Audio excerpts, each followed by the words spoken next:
সাগর পড়তেছো নাকি? হ্যাঁ কাকু পড়তেছি। পরীক্ষা তো মাস্টার্সের। কবে? এই 6 তারিখে। আজকে কয় তারিখ? আজকে তো আপনার তাহলে চলে আসছে, কাছাকাছি চলে আসছে সময় পরীক্ষা। নেই আর। মাস্টার্স, হুম। তাহলে তো তোমার পড়া প্রায় শেষের দিকে। মাস্টার্সের হ্যাঁ পরীক্ষা মাস্টার্স। কি পরীক্ষা? মানে তোমাদের কি কি সাবজেক্ট আছে তোমাদের ইসলামের ইতিহাসে মাস্টার্সে? মাস্টার্সে আমাদের কোর্স তো 8টা। বুঝছেন, প্রথম দিন হচ্ছে আপনার যে তুরস্ক ও পশ্চিম এশিয়ার আধুনিক মুসলিম রাষ্ট্রসমূহের ইতিহাস। দেখি ওই কোর্সটা, দেখি কি কি কি আছে। এই যে আপনার এখানে ও এই যে এইগুলো না? আচ্ছা, কি এটা কি বই? এটা হচ্ছে গাইড বই, এই দিগদর্শনের। ও এখানে মনে করেন যে আপনার 4টা কোর্স দেওয়া আছে, মানে 2টা ভলিউম। প্রথম ভলিউমে 4টা আর দ্বিতীয় ভলিউমে 4টা ও আর কি। মানে এই গাইডে কি পড়ো গাইড বই দেখে? গাইড বই দেখে পরীক্ষায় যে প্রশ্ন যেগুলো আসে এখান থেকে পড়লে কমন পাওয়া যায়। আপনার এই মনে করেন যে এই যে সাবজেক্ট, এই সাবজেক্টের যে মূল বই, ওইখানে তো আপনার প্রশ্ন আকারে আলোচনা নেই। সেই জন্য আমরা এই যে গাইড কিনে নেই, সহজে প্রশ্নগুলো খুঁজে পাওয়া যায়, মানে পড়তে সুবিধা হয় আর কি যা আসে। আচ্ছা, মূল বইটাকে সংক্ষিপ্ত করে তোমাদের পড়ার সুবিধার জন্য একটা গাইড করা হয়েছে। সেখানে এই উত্তরগুলো লেখা আছে, প্রশ্নে যা আসে জি জি। সেইগুলো পড়ে তোমরা পরীক্ষার জন্য প্রস্তুতি নাও, মাস্টার্স পরীক্ষার জন্য। হ্যাঁ, আচ্ছা, তো তোমাদের প্রথম পরীক্ষা কি বিষয় নিয়ে, কোন সাবজেক্ট? এই যে তুরস্ক পশ্চিম এশিয়ার মুসলিম রাষ্ট্রসমূহের ইতিহাস, 701 বিষয় কোড এটার। আচ্ছা, তুরস্ক, তার মানে এটা হলো খেলাফতের ইতিহাস আর কি। মুসলিম মুসলিম যে ওসমানীয় খেলাফত। হ্যাঁ, ওসমানীয় খেলাফত আর পশ্চিম এশিয়ার মধ্যে যে যে ইসলামী রাষ্ট্রসমূহ ছিল, মুসলিম রাষ্ট্রসমূহ ছিল, সেই রাষ্ট্রসমূহের ইতিহাস মানে এই সাবজেক্টের মধ্যে পাওয়া যায়। বেশিরভাগ তো ছিল ওসমানীয় খেলাফতের অধীনেই, তাই না সেই সময়? আচ্ছা, একটা খুবই ইন্টারেস্টিং, ইসলামের ইতিহাসের একটা ইন্টারেস্টিং অধ্যায়, তাই না? হ্যাঁ, তো এখান থেকে তোমার প্রশ্ন যেহেতু পড়তেছো, কি কি ধরনের প্রশ্ন আসে? মানে কি এরকম কি কোনো প্রশ্ন বাছাই করা আছে যে এখান থেকে এরকম প্রশ্ন আসতে পারে? প্রশ্ন আসলে আমাদের তো এই যে মাস্টার্সের ওরকমভাবে ক্লাসও করিনি আর ক্লাস হয়ও নাই। তো ওই যে মানে যেটুকু যেটুকু শুনতে পারছি আর কি, যে সবাই বলতেছে যে 21 সালের যে পরীক্ষাটা হয়েছিল ওই প্রশ্নটা পড়লেই নাকি কমন পাওয়া যেতে পারে। ও, সেরকম মনে করেন 21 সালের যে পরীক্ষা হয়েছিল, হ্যাঁ হ্যাঁ, সে পরীক্ষার কোশ্চেনটা পড়লেই কমন তোমাদের এই পাওয়া যেতে পারে। এখন প্রস্তুতি তো আমরা সম্পন্ন আপনার এই হবে যে আশা করা যায়। 23 সালের পরীক্ষাটা দেবো আর কি। তো 22 সালে যেটা আসছে ওই প্রশ্নগুলো তার আসবে না, ওইটা বাদ দিয়ে মানে আগের সালের এরকম কমন পড়ে সাধারণত, সেই জন্য ওইটাই পড়ি। আর এই যে গাইডে আপনার ওই যে কিছু স্পেশাল প্রশ্ন দেওয়া আছে ইম্পর্টেন্ট, ওইখানে আপনার সাল উল্লেখ করা থাকে, ওইগুলো দেখে দেখে 21 সালের যেগুলো আছে ওইগুলোই পড়তেছি। আচ্ছা, তো ক্লাস তেমন হয় না বা হয় নাই? না না, ক্লাস হয়ই নাই বলা চলে। এই যে এই জুলাই বিপ্লব আন্দোলন গেল, সব কিছু এলোমেলো, আমরাও যাই নাই আর ম্যামরাও অত আর কি ইয়া করে নাই। তো যতটুকু শুনছি, অনেক থেকেই শুনলাম যে ক্লাস কি হয়েছিল, আমি তো যাই নাই, তোমরা কি বললো, ওরা বলে যে আমরাও যাই নাই। আসলে হয় নাই মনে হয়, হলে তো জানতে আমি পারতাম। জানতাম তুমি হয়তো কিছু ক্লাস করতা। তাহলে এই যে ক্লাস কিছুই হলো না, তারপরে তুমি এখন পরীক্ষা দেওয়ার জন্য কিছু প্রশ্ন বেছে নিছো 2021 সালে হয়তো 10টা প্রশ্ন আসছে। সেই 10টা প্রশ্ন পড়লেই তোমার এই খেলাফতের এই ইতিহাসটা, মধ্যপ্রাচ্যের এই ইতিহাসটার তুমি আশা করতেছো যে প্রস্তুতি সম্পন্ন হবে এবং তুমি পরীক্ষা দিতে পারবে এবং তার মধ্যে থেকে আসবে ইনশাল্লাহ। আচ্ছা, তাহলে তুমি আমাকে দেখাও তো যে তোমাদের এই প্রথম পরীক্ষায় 2021 সালের কি কি প্রশ্ন আছে। এখন আপনার এই যে এইখানে আমি বড় প্রশ্ন 4টা খুঁজে পাইছি, ছোট প্রশ্ন পাইছি 4টা। আচ্ছা, তো এখন প্রশ্ন তো আরো আসবে, এখন আমি এই 4টা আগে কমপ্লিট করতেছি আর দেখি। মানে 2021 সালটা কমপ্লিট করতেছে। হ্যাঁ হ্যাঁ। আচ্ছা, 21 সালের কী কী আছে সেটা একটু ভাবলে আমরা, তারপরে তোমার মানে পড়ার বিষয়গুলো আর কি। এই যে যেমন এই যে এই প্রশ্নটা, এই যে ঢাবি অধিভুক্ত 2021 সালের, এটা আচ্ছা, 21 সালে আসছে, এটা কি আসছে? আব্দুল আজিজ ইবনে সাউদ কে ছিলেন? আরবে সৌদি বংশ প্রতিষ্ঠা এবং সংস্কারে তার অবদান আলোচনা করো। আচ্ছা, সৌদি আরবে যে একটা সৌদি বংশ, যে এখন যে যারা আরো মানে সৌদি আরবের, মানে মূল কথা হচ্ছে এই আধুনিক সৌদি রাষ্ট্র প্রতিষ্ঠা, হ্যাঁ সেটাই, ইতিহাসটা। আধুনিক সৌদি আরব রাষ্ট্র প্রতিষ্ঠার ইতিহাস হচ্ছে যে এখন যারা বলা হয় যে এই মানে সৌদি রাষ্ট্রের কিং যারা, তারা তাদের বংশের মাধ্যমে যে রাষ্ট্রটা প্রতিষ্ঠিত হয়েছিল, এটা এরকমভাবে ইতিহাসটা আসছে, এবং তাদের বংশ পরম্পরায় কারা কীভাবে এই রাষ্ট্রটা নিয়ে আসছিল এরকম আছে। তাহলে এটা কি তুমি পড়ছো? হ্যাঁ, এই প্রশ্নটা আমি এই মাত্রই দেখতেছিলাম, মানে আপনি ওই সময় আসলেন আর কি। তার মানে তোমাদের ক্লাস হয় নাই, সেই জন্য হয়তো এর ভিতরে কি আছে তুমি সেটা বলতে পারতেছো না। এখন পড়বা, পড়ে তারপরে পরীক্ষা দিবা, তাই না? জি। আচ্ছা, তাহলে এই যে ধরো ক্লাস হলো না, এই যে সৌদি রাষ্ট্রটা প্রতিষ্ঠার যে একটা ধারাবাহিক একটা ইতিহাস রয়েছে, আমি তো মনে করি যে তার জন্য একটা এরকম একটা বই পড়া দরকার, যে সৌদি রাষ্ট্রটার প্রতিষ্ঠার প্রথম থেকে কার মাধ্যমে এই রাষ্ট্রটা, এই আধুনিক সৌদি রাষ্ট্রের প্রতিষ্ঠিত হলো, শুরু হলো, ঠিক আছে? ইসলামের ইতিহাসে এটা একটা গুরুত্বপূর্ণ একটা অধ্যায়। হ্যাঁ এবং এবং এই অধ্যায়ের উপরে তোমাদের তো অন্তত পক্ষে 5টা ক্লাস হওয়া উচিত ছিল, যেটা হলে তোমরা এর প্রথম থেকে শেষ পর্যন্ত ইতিহাসটা জানতে পারতে। গবেষণা তো পরের ব্যাপার, তোমরা তো যেহেতু মাস্টার্স পরীক্ষা দিচ্ছ, তো সেখানে গবেষণারও প্রয়োজন ছিল, যে নতুন এই ইতিহাসটা পড়ে জেনে, কিংবা এই ক্লাস করে স্যারদের মাধ্যমে জেনে, এটা নিয়ে তোমরা আরও নতুন তথ্য, নতুনভাবে কোনো কিছু তৈরি করার জন্য গবেষণা করবে। এগুলি তো প্রয়োজন ছিল মাস্টার্সের ছাত্রদের জন্য। কিন্তু দেখো পড়ার সিস্টেমটা, তোমার কি মনে হচ্ছে এখন যে পড়ার সিস্টেমটা কতটা মানে জ্ঞান অর্জনের পরিপন্থী হলে, যে যেখানে ক্লাস হয়নি কোনো, এবং এই ইতিহাসটার কোনো কিছু জানা হয়নি, তুমি একটা ইসলামের ইতিহাসের ছাত্র এমএ পরীক্ষা দেবে, এই ইতিহাসটার কোনো কিছু জানা হয়নি, কোনো ক্লাস হয়নি, আবার ক্লাস পরে যে মূল্যায়ন পরীক্ষার হয় অন্যান্য বেসরকারি বিশ্ববিদ্যালয়গুলোতে, যে দেখা যায় যে একটা চ্যাপ্টারের উপরে 5টা ক্লাস হয়, স্যার ক্লাস নেয়, ক্লাস নেওয়ার পর একটা মূল্যায়ন পরীক্ষা হয়, এবং সেই পরীক্ষাটাই ফাইনাল পরীক্ষা হয়, যেন ছেলেরা ক্লাসটা মনোযোগ দিয়ে করে এবং ওই পরীক্ষায় মনোযোগ দিয়ে অ্যাটেন্ড করে। তার জন্য ওই পরীক্ষায় যে মার্কস পায়, সেই মার্কসটা আবার ফাইনাল রেজাল্টে যুক্ত হয়। হ্যাঁ, তাহলে তো তোমার জন্য এখন এই যে এই বার্ডেনটা হতো না, তাই না? যে এখন আবার নতুন করে গাইড পড়তে হচ্ছে, তুমি তো তখন ওই তোমার অর্জিত জ্ঞানে সুন্দর করে এই অ্যান্সারটা দিয়ে আসতে পারতে, যে সৌদি রাষ্ট্রের প্রতিষ্ঠা কী। দেখো এখন সম্পূর্ণ নতুনভাবে তোমাকে একটা বই দেখে, একটা গাইড দেখে, তবু একটা গাইড দেখে একটা প্রশ্নের কিছুটা জেনে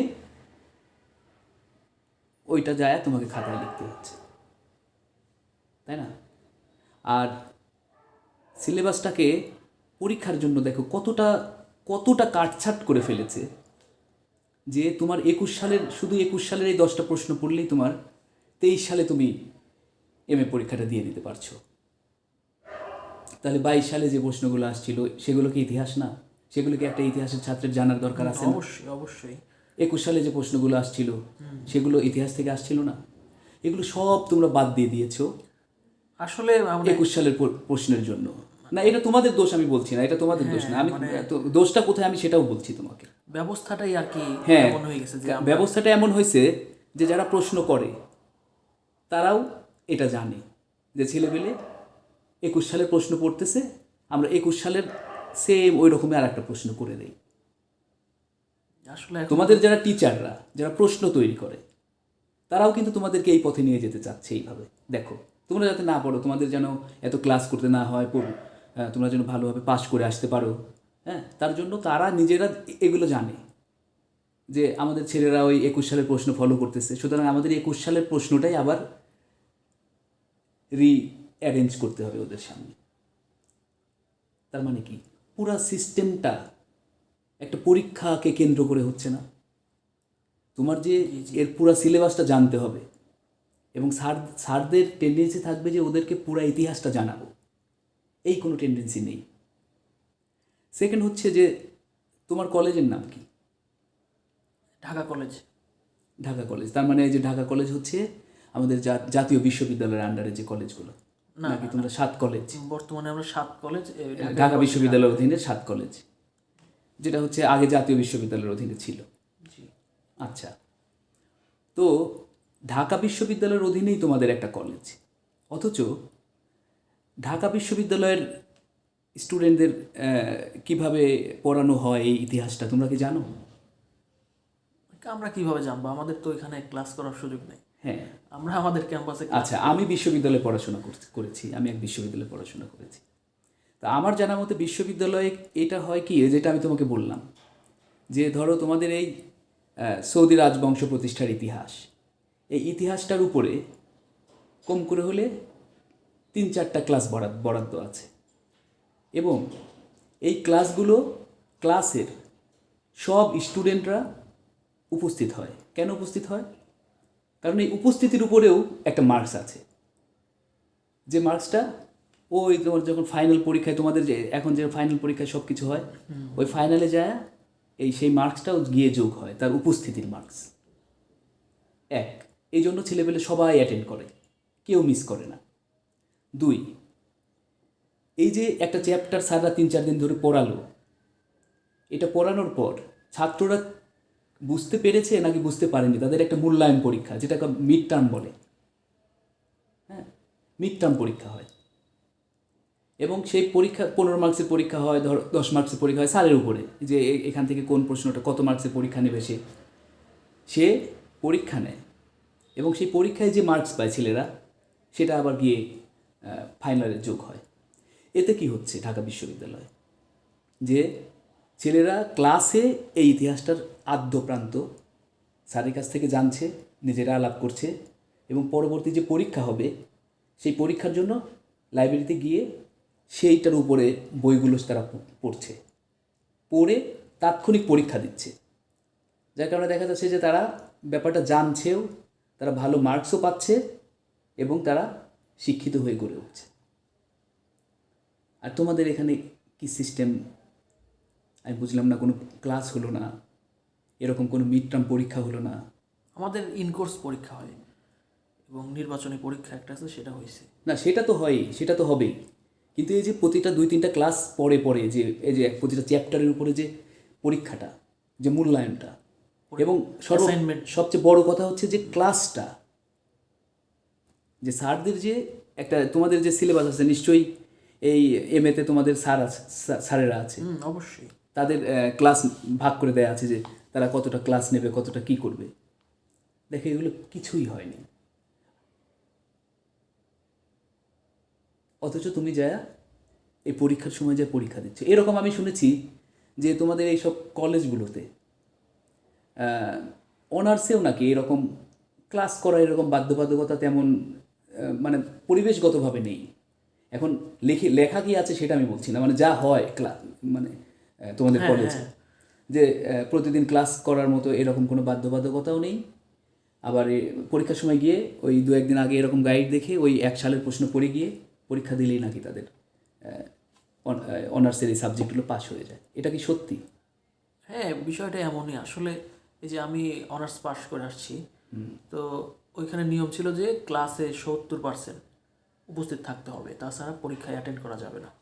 তো এমনও দেখছি যে অনেক ছেলেপেলে ওরা নানান কারণে উপস্থিত হতে পারে নাই, কিন্তু পরীক্ষা দিছে, কিন্তু ওই তাকে একটা মানে দিতে হয়েছে, জরিমানা দিতে হয়েছে আর কি, এবং সেটা পে করার পরে সে পরীক্ষা দেওয়ার সুযোগ পাইছে, এবং তারা পাসও করে গেছে। হ্যাঁ, পাস করাটা তো সহজ, তো ভালো রেজাল্ট করা কঠিন, পাস করা তো সহজ, ইজি।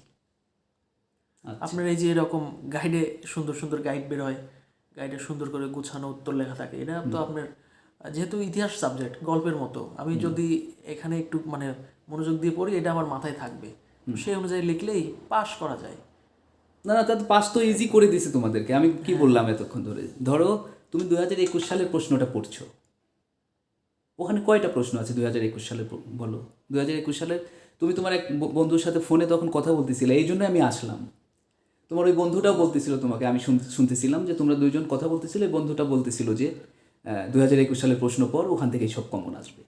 তার মানে সেও 2021 সালের প্রশ্ন পড়ছে। সবাই সবাই আমরা এরকমই এখন, মানে পড়ার সিস্টেমটাই এরকম হয়ে গেছে। মানে আমরা তো আর আসলে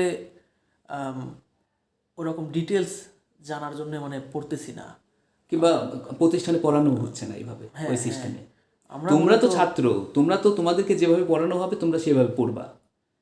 তুমি ক্লাস হয় না জন্য তুমি ক্লাস করতে পারো নাই। এখন যদি এরকম এই বিশ্ববিদ্যালয়ের মতো নিয়ম হতো যে তোমার অ্যাটেন্ডেন্সের উপরে তোমার পরীক্ষায় বসা, পরীক্ষায় বসতেই দেবে না একটা নির্দিষ্ট পরিমাণে অ্যাটেন্ডেন্স না থাকলে, তাই না?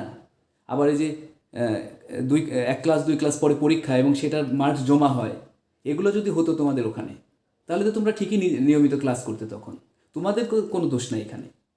আবার দেখো তোমাদের স্যারেরা, তারা দেখো, তার মানে কি তোমাদের এই স্যাররা এই প্রশ্নগুলো যারা করে কিংবা তোমাদের এই সিস্টেম এইগুলো যারা ডেভেলপ হয়েছে কিনা এগুলো যারা দেখে, তারা তো ঢাকা বিশ্ববিদ্যালয়েরই স্যার। হ্যাঁ, ঢাকা তো একই স্যার, প্রশ্ন তো ঢাকা হ্যাঁ, বিশ্ববিদ্যালয় থেকে হচ্ছে। তাহলে একই স্যার তার বিশ্ববিদ্যালয় মানে ঢাকা বিশ্ববিদ্যালয়ে একরকম করে সিস্টেম চালু রাখছে, আর তোমাদের জন্য আর এক রকম করে সিস্টেম চালু রাখছে। সেই জন্যই তো আমরা এই যে বর্তমানে আমরা স্বতন্ত্র বিশ্ববিদ্যালয় চাই, মানে 7 কলেজের আন্দোলন হচ্ছে। তো হ্যাঁ, এটা তো একদম আমি মনে করি যৌক্তিক। এবং তোমাদের যারা আন্দোলন করছে তারা কেন এই বিষয়গুলো তুলে নিয়ে আসে না তাদের কথাবার্তায়, তাদের সাংবাদিক সম্মেলনে, যে আমাদের সাথে কী ধরনের বৈষম্য করা হচ্ছে? না না, বৈষম্যর মানে বিরুদ্ধে এখন অনেকেই সোচ্চার। এইগুলো কি বলেছে? তুমি তুমি তোমার সামনে তুমি কি জানো যে যে এই যে পরীক্ষার সিস্টেম, এই সিস্টেম নিয়ে তারা কথা বলেছে? হ্যাঁ হ্যাঁ, বলছে না? হ্যাঁ। বললে খুবই ভালো, বললে খুবই ভালো। আর না বলে থাকলে আমি মনে করি যে ইমিডিয়েট এই এই ব্যাপারগুলোকে সামনে নিয়ে আসা উচিত। কারণ তুমি ইসলামের ইতিহাসের উপর মাস্টার্স পাস করবে, অথচ এই ইতিহাসটার আদ্যপান্ত, তোমার তো ইসলামের ইতিহাসের উপরে গবেষণা করতে হবে তোমার শেষ করে, এই পর্যায়ে তোমার স্কিলটাকে নিয়ে যেতে হবে। অথচ তুমি একটা সালের 10টা প্রশ্ন, তাও গাইড থেকে দেখে তুমি যা পরীক্ষা দিয়ে তুমি ভালো রেজাল্ট করে চলে আসতেছো। এই যে সিস্টেমটা তারা করে রাখছে, এই সিস্টেমটা তো একদমই তোমাদের জীবনটাকে ধ্বংস করছে। একটা স্টুডেন্টের কি কাজ কি, যে ইসলামের ইতিহাসের একটা স্টুডেন্ট MA পাস করার পর সে ইসলামের ইতিহাসের শিক্ষক হয়ে যাবে, সে সবাইকে শেখাবে ইসলামের ইতিহাস। তো তুমি 2টা প্রশ্ন পড়ে কি তুমি শেখাতে পারবে? পুরা আদ্যপ্রান্ত মানে একটা মানে ইসলামের ইতিহাসটা সিরিয়ালি সে তার ভিতরে ধারণ করবে, এই পর্যায়ে যেতে হবে একটা স্টুডেন্টকে। এবং তার জন্য সিলেবাসগুলো ওইভাবে সিস্টেম করা, কিন্তু এর পরীক্ষার সিস্টেমটা এমন একটা পর্যায়ে নিয়ে যাওয়া হয়েছে, আর সেই জন্য ছেলেরাও সুযোগ পেয়ে গেছে ওই পরীক্ষার আগে 1 সপ্তাহ আগে এরকম একটা গাইড নিয়ে বসে ওই একটা সালের পরীক্ষা প্রশ্নগুলো পড়ে যা পরীক্ষা দিয়ে চলে আসছে। আর এই যে বিশ্ববিদ্যালয় এবং তোমাদের এই 7 কলেজের মধ্যে যে পড়ানোর সিস্টেমের যে বৈষম্য, এটা আমি মনে করি যে ইমিডিয়েট ঊর্ধ্বতন, বিশেষ করে তোমাদের বিশ্ববিদ্যালয়ের স্যাররা সবই জানে যে কী করলে ওখানকার পড়ার সিস্টেমটা ডেভেলপ করবে। আমি তাদের কাছে আশা করব অতি দ্রুত, যত তাড়াতাড়ি সম্ভব, এই পড়ানোর সিস্টেমটা অন্তত পক্ষে বিশ্ববিদ্যালয় করুক আর না করুক, যেহেতু তাদের সাথে আছে, পড়ানোর সিস্টেমটা অন্তত তারা এটা চেঞ্জ করবে। এবং ক্লাস যেন নিয়মিত হয়, মানে যেভাবে বিশ্ববিদ্যালয় হয় সেমিস্টার সিস্টেম, যে সিস্টেমেই করুক, ক্লাস যেন নিয়মিত হয়। এবং এই যে ক্লাসের পরীক্ষা, ক্লাসের রেজাল্ট, ক্লাসের মূল্যায়ন, উপস্থিতির উপর মার্কস, তারপর আচরণের উপর মার্কস, এগুলো যেন যথাযথভাবে প্রয়োগ করে একদম এই যে পরীক্ষার আগে অমুক সালের প্রশ্ন আসবে এই সিস্টেমগুলো ফেলে দিয়ে একটা নতুন সিস্টেমে তোমাদেরকে নিয়ে আসে। আমি এই কারিকুলামের সাথে যারা জড়িত তাদের প্রতি আমি এই আশা করব। নইলে তো তোমাদের জীবনটা ধ্বংস হয়ে যাচ্ছে। হ্যাঁ, আপনারা সাংবাদিক, আপনারা তো এই বিষয়ে সোচ্চার হলে আরও ভালো হয়। আপনারা যদি আমাদের কাতারে এসে দাঁড়ান, আমাদের বিষয়টা দেখেন, তাহলে আমাদের জন্য আরও সহজ হয়। হ্যাঁ, এবং ধরো আহ, অনেক এই জন্য অনেক গার্ডিয়ানরা তাদের সন্তানদেরকে দোষারোপ করে যে তুই কিছু শিখলি না, ক্লাসে যাস না। হ্যাঁ, কিন্তু সিস্টেমটা যে এরকম হয়ে আছে যে ক্লাসে না গেলেও চলে কিংবা কিছু না পড়েও পাশ করা যায়, এইগুলো গার্ডিয়ানরা ফলো করছে না। এটা আমি মনে করি যে গার্ডিয়ানদের ফলো করা উচিত, যে তাদের সন্তানরা তো কিছু শিখতে পারছে না এই সিস্টেমটার বিরুদ্ধে গার্ডিয়ানদের দাঁড়ানো উচিত। আমি মনে করি শুধু স্টুডেন্টরা না, যে আমাদের বাচ্চারা এই যে ঢাকা কলেজের মধ্যে একটা কলেজ, সোহরাওয়ার্দী কলেজের মধ্যে একটা কলেজ, রাজধানীর মধ্যে একটা অন্যতম কলেজ, এগুলা ওইখানে আমরা আমাদের বাচ্চাদেরকে পাঠিয়েছি কি এই এই এই এইরকম পড়ানোর জন্য? আর ঢাকা বিশ্ববিদ্যালয়ে একই সাবজেক্টে একরকমভাবে তারা গড়ে উঠবে, তারা উন্নত মানসিকতা নিয়ে গড়ে উঠবে, তারা উন্নত জ্ঞান নিয়ে গড়ে উঠবে, পুরা ইতিহাসটা জেনে গড়ে উঠবে। আর আমাদের ছেলেরা ইতিহাসটা জানবে না। এই বৈষম্য কেন শিক্ষায়? তাদেরও তো এটা জানার কথা ছিল, এরকম সিস্টেমের মধ্যে পড়ার কথা ছিল। এটা গার্ডিয়ানদেরকেও বলতে হবে। আমি মনে করি যে গার্ডিয়ানদের সম্মেলন করা উচিত এসে। তারা তো তোমাদের এই পড়াগুলো, এই সিস্টেমগুলো বোঝে না, জানে না, খেয়াল করে না, অথচ তারা বাচ্চাদেরকে দোষারোপ করে। আবার আর একটা জিনিস দেখবা যে এই বাচ্চারা যখন এটা শেষ করে গাইড পড়ে এই 4-5টা প্রশ্ন পড়ে পরীক্ষা দিয়ে যখন বের হবে, যখন কিছু করতে পারবে না, তার জ্ঞান যখন প্রয়োগ করতে পারবে না, জীবনে ভালো কিছু করতে পারবে না, তখন ওই বাচ্চাদেরকেই দোষারোপ করবে এই গার্ডিয়ানরা। কিন্তু তারা বুঝলো না যে কেন আমার এই বাচ্চাটা পারফেক্ট হয়ে গড়ে উঠতে পারলো না। ইসলামের ইতিহাসে পড়ে একটা ছেলে কেন ইসলামের ইতিহাস নিয়ে লেকচার দিতে পারলো না, কিংবা গবেষণা করতে পারলো না, কিংবা বড় ইসলামের ঐতিহাসিক হতে পারলো না, তাই না? অথচ এই বাচ্চাদেরকেই তারা দোষারোপ করবে যে তুমি কিছু করতে পারো না। মানে যত দোষ এই বাচ্চাদের, অথচ এই বাচ্চাদেরকে আমরা এরকম পরিবেশটা দেইনি। এবং সরকারের পক্ষ থেকেও আমি মনে করি যে শিক্ষা মন্ত্রণালয়ের পক্ষ থেকে এই বিষয়ে জোরালো পদক্ষেপ নেওয়া উচিত, যে কলেজগুলোতে পড়ার সিস্টেমটা এরকম কেন, সেই মানধাতার আমলের হয়ে আছে কেন? পৃথিবী তো অনেক আগে এগিয়ে গেছে। শুধু বাচ্চাদেরকে দোষারোপ করলে হবে ওরা বেকার কেন? ওদেরকে তো ওইভাবে গড়ে তুলতে হবে, এক একজনকে এক একটা সেক্টরে গড়ে তুলতে হবে। এমনিতেই এই সাবজেক্টগুলো থিওরিটিক্যাল, মানে কারিগরি না যে ওরা কোনো কোনো কিছু শিখে যায়, কোনো কাজ করবে। এই থিওরিটিক্যাল সাবজেক্ট ওরা পৃথিবীর সাথে বিট দেবে ওদের জ্ঞান দিয়ে, ওদের মেধা দিয়ে। কিন্তু আমরা যদি ওই মেধাকে যদি আমরা জাগ্রত করতে না পারি এবং তাদেরকে এইসব বিষয়ে যে ওই ইতিহাসে পড়বে, যে ইতিহাস বিষয়ে যদি ওইভাবে জেনে না ওঠে, তাহলে ওরা জাতির জন্য কী অবদান রাখবে, তাই না? এখন দেখো, তোমাদের একটা ক্লাসও হয়নি, অথচ মাস্টার্সের জন্য কিন্তু অনেক টিচার আছে ওখানে, ঠিকই বেতন দিতে হচ্ছে তাদের।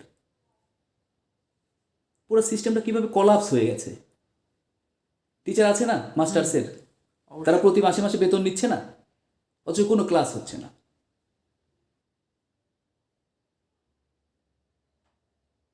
হয়তো কিছু নিয়মও দেখো আছে, আমার একটা ধারণা, যেহেতু সিলেবাস আছে, ক্লাস করানোর নিয়মও আছে, কিংবা অনেক নিয়ম আছে, কোনো নিয়মই মানা হচ্ছে না, শুধু খাতা কলমই রয়ে গেছে নিয়মগুলো। আমি মনে করি এটা গভর্নমেন্টের শিক্ষা মন্ত্রণালয় থেকে শিক্ষামন্ত্রী কিংবা বর্তমান যে শিক্ষা উপদেষ্টা, তার দেখা উচিত যে এই কলেজের ছেলেগুলো এইভাবে ধ্বংস হয়ে যাচ্ছে। সর্বশেষ আমার এই কথা শুনে তোমার উপলব্ধিটা কি? আসলে কি করা উচিত, বা আসলে কি হচ্ছে, তুমি কি বুঝতে পারলে? মানে আমি বুঝতে পারতেছি যে আমার যে পড়ার যে টেকনিক, হ্যাঁ, আর স্যারদের মানে পড়ানোর যে ব্যবস্থা এখন, এটা সম্পূর্ণ ভুল। আসলে আমরা তো পড়তেছি শুধু পাশ করার জন্যে, হ্যাঁ, কিন্তু মাস্টার্স লেভেলের পড়াশোনা শুধু পাশ করার জন্য হওয়া উচিত না, আর আসলে এটা মানে ঠিক না।